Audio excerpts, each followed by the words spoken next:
Three Israeli hostages who were mistakenly killed by soldiers in Gaza on Friday used leftover food to write signs pleading for help. Foreign Secretary David Cameron is warning that too many civilians have been killed in Gaza and has expressed public support for a sustainable ceasefire.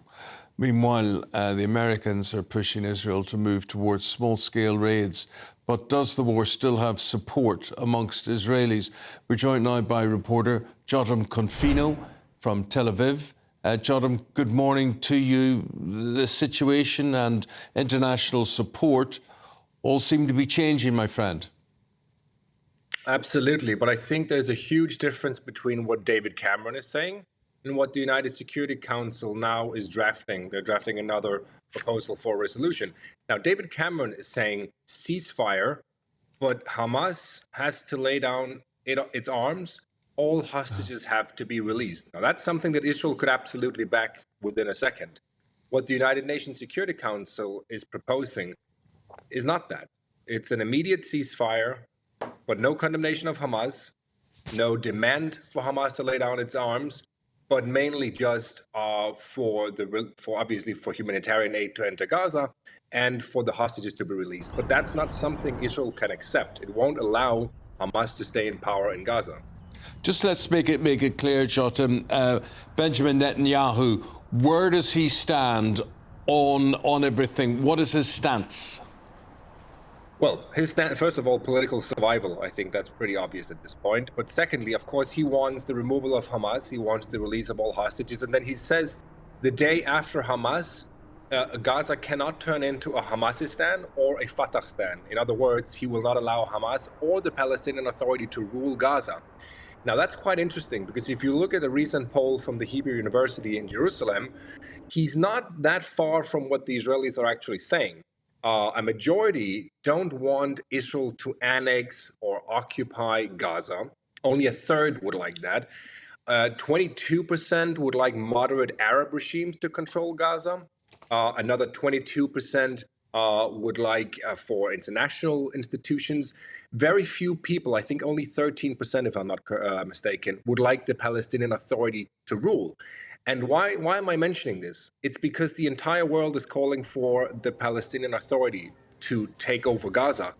Israel is not interested in that. The government is not interested in that. The Palestinians are also not interested in that. A recent poll showed that most people would like the president to resign, President Abbas. In fact, most people would like Hamas to continue ruling. So there's a huge discrepancy between what the world wants, what Israel wants, and what the Palestinians want. Jotam, we now have these reports that Israeli airstrikes killed at least 90 people at the Jabalia refugee camp.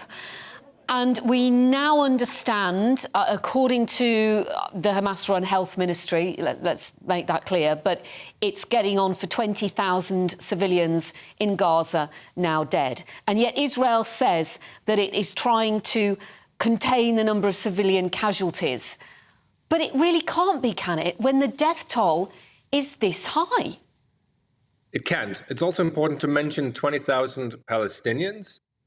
We don't know how many Hamas terrorists have been killed. Hamas is not saying that. Israel is saying between 5,000 to 7,000. It still leaves a huge amount of civilian casualties. There's no doubt about it. And what Israel is doing is very aggressive. And obviously it could do other things to avoid civilian casualties simply by not bombarding so much. But at the end of the day, Hamas is hiding everywhere in the Gaza Strip, underground, above ground, in schools, hospitals, mosques. It is impossible to only hit Hamas. No army in the world could do that.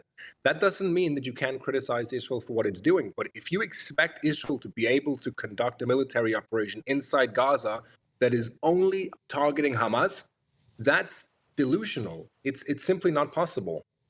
This massive tunnel network has been discovered, hasn't it, by the Israeli army, the biggest Hamas tunnel so far. I think the Israeli army dug a lot of it, actually. Yeah, I think we do have pictures of that, which we can show our viewers.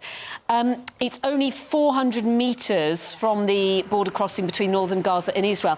How much of a breakthrough is it finding this tunnel? It's a huge... Because it's some 300 miles, isn't it, this tunnel network? We don't have the exact length of it, but we do know how deep it is. It's 50-meter deep.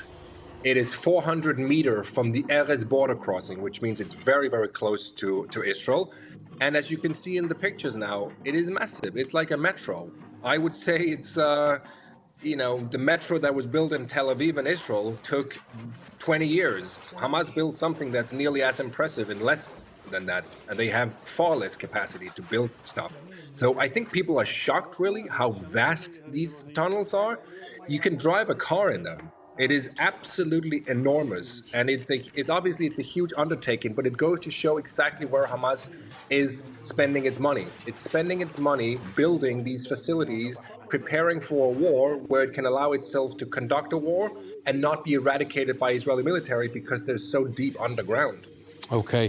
Jotam, we've got to leave it there. Jotam Confino there from Tel Aviv live.